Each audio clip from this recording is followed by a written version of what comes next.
Hello friends, ముందుగా మీకు మీ కుటుంబ సభ్యులకు వరలక్ష్మి వ్రత శుభాకాంక్షలు అండి.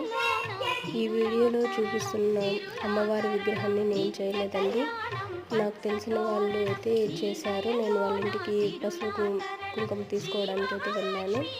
అప్పుడైతే ఈ వీడియో తీశాను. నేను ఏ విధంగా పూజ చేసుకున్నాను అనేది నెక్స్ట్ వీడియోలో అయితే మీకు అప్లోడ్ చేస్తాను. నేనైతే నార్మల్గానే సింపుల్గా అయితే చేసుకున్నానండి.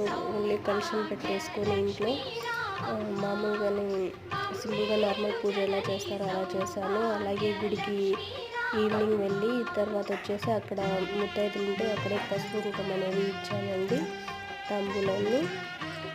ఈ వీడియో నచ్చితే మీకు లైక్ చేయండి, షేర్ చేయండి, మన ఛానల్ని సబ్స్క్రైబ్ చేసుకోండి ఫ్రెండ్స్.